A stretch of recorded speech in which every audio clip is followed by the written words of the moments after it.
Bom dia! Sorria! Mesmo que você seja atacado por bisões no Grand Canyon, não se desespere, tenha fé e boa sorte. Vamos falar hoje sobre o processo colonizatório, a mentalidade colonizatória dos europeus na América Latina a partir do século XVI. Vamos analisar por vários pontos deste fato histórico que teve causas e consequências até hoje. Vamos ver pela luz da história, não pela opinião de cada um, que é muito válida,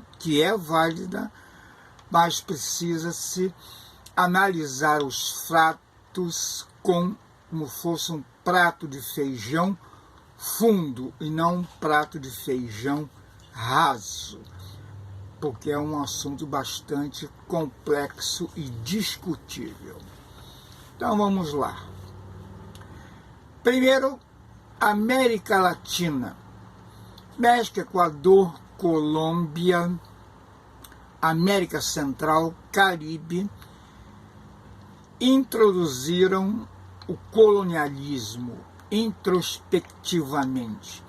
São os países que mais absorveram realmente a mentalidade do colonizador europeu a partir do século XVI.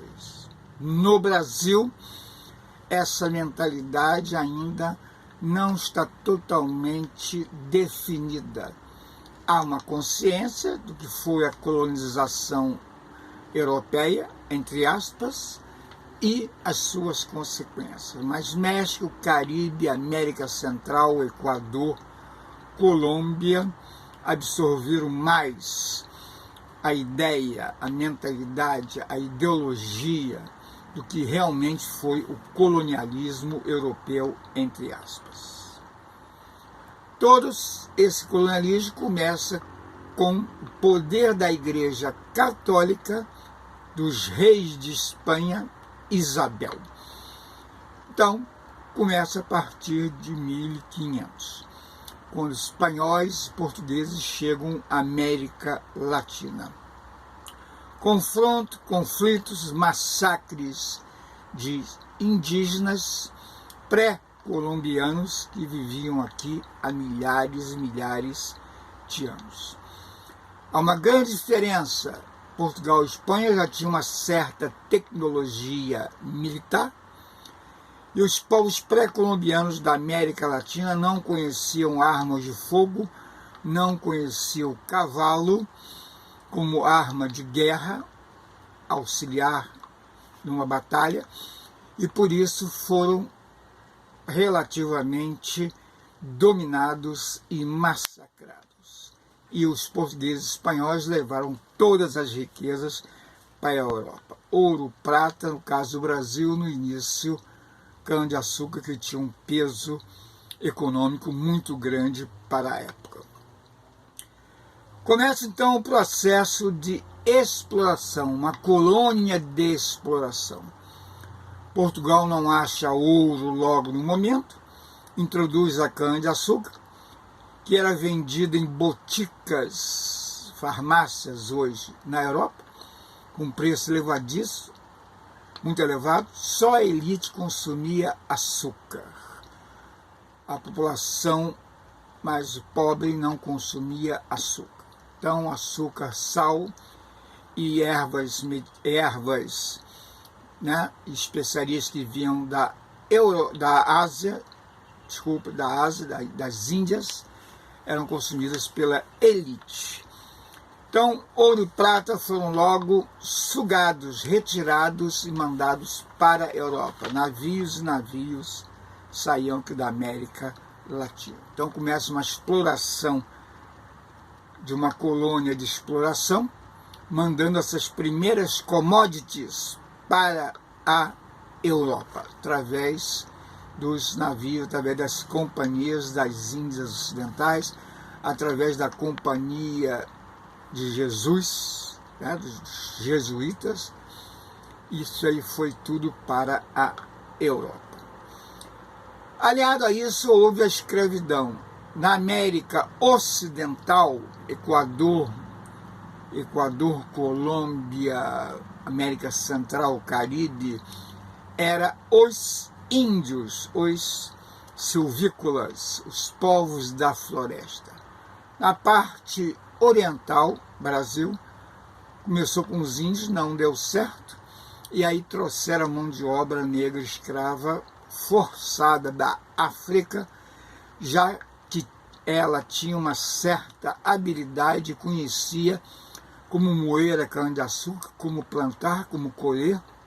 Inclusive, esses negros escravizados que vieram para o Brasil tinham recursos, sabiam fazer ferramentas, lanças, facas, pequenos objetos da metalurgia.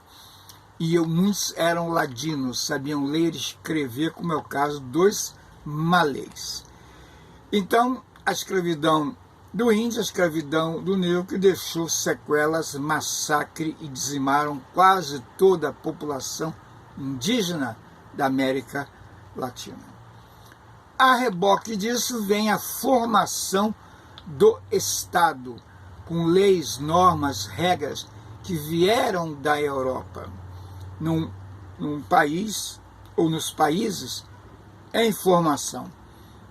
Já havia os índios, os primeiros habitantes da terra, mas depois chegaram portugueses, espanhóis e outros povos, ocasionando uma miscigenação, e aí vieram leis, normas, regras, imprensa, tudo da Europa, para ser colocado aqui. Até hoje vemos restícios, ranços da formação do Estado Nacional na América Latina.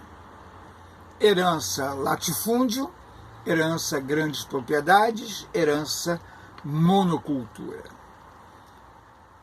Agora, a mentalidade política.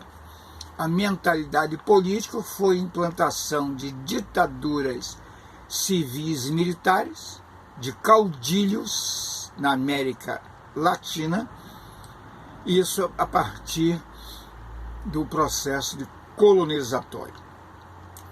Nós temos, por exemplo, a Bolívia, mais presidentes do que anos de democracia. Houve um dia na Bolívia que teve 7 presidentes, quase todos militares, foram se alternando no poder a presidente, que estavam acabando de jantar, de fazer o discurso de posse, e entrava salão adentro, militares, por exemplo, e derrubavam aquele presidente. Então, é marcado a América Latina por uma democracia frágil, tenra, com períodos de caudilho, ditaduras civis e militares, como foi o caso aqui do Brasil, ditaduras militares, interferência dos militares desde a proclamação da República, tenentismo, Getúlio Vargas, 1946, morte de Getúlio Vargas com a aeronáutica, de 64 a 85, o golpe militar.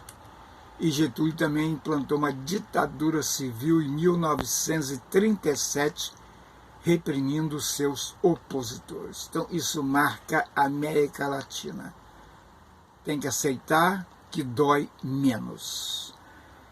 Agora, eu tenho forte presença da Igreja Católica nos últimos séculos, hoje nem tanto, porque as igrejas neopentecostais evangélicas estão agora chegando mais rápido ao poder, estão misturando religião com política. Mas a Igreja Católica sempre teve um dedo de poder político e econômico aqui na América Latina nos últimos séculos. Hoje, nem tanto, a Igreja Católica perdeu muitos fiéis para as igrejas evangélicas.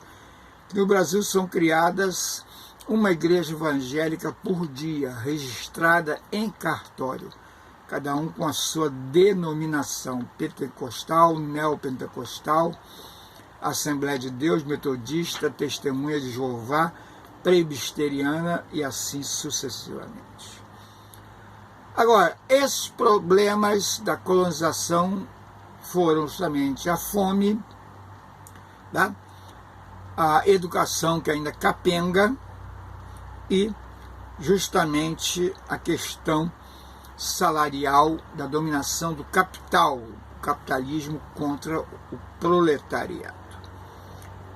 Um fenômeno muito interessante, variado de país para país, mas é um fenômeno: populismo de direita e populismo de esquerda, feito pelos governos da época. O populismo do México é um pouco diferente do populismo de outros países da América do Sul e do Brasil, que também houve populismo com Getúlio Vargas. Então é um fenômeno mundial que agora volta de novo no Brasil com um populismo de extrema direita.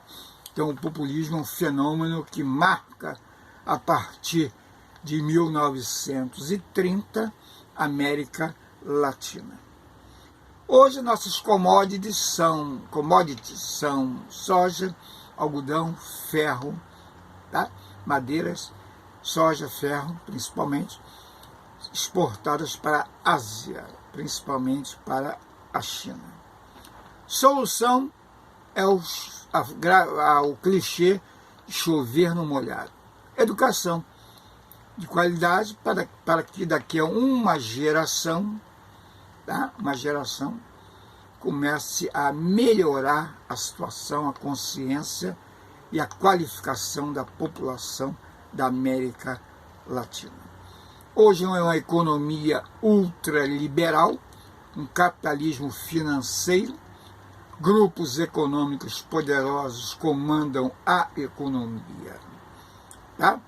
Então, a América Latina passou por todo esse processo civilizatório, entre aspas, dominado pelos europeus. Hoje, a Europa passa por problemas de receber e não querer receber imigrantes da África e da América Latina. Começa uma xenofobia, talvez seja a lei do retorno, já que a Europa massacrou, sugou as riquezas da América Latina. Há igrejas e igrejas na Europa cobertas de ouro, vindos justamente dos países da América Latina. Ouro, prata do México, cobre da Bolívia, ouro do Brasil e assim sucessivamente. Então aqui apenas fica uma visão ampla, superficial, do que foi esse processo, essa mentalidade do colonialismo, entre aspas, dos europeus aqui na América Latina. Aqui é o Nitroso, muito obrigado e boa sorte.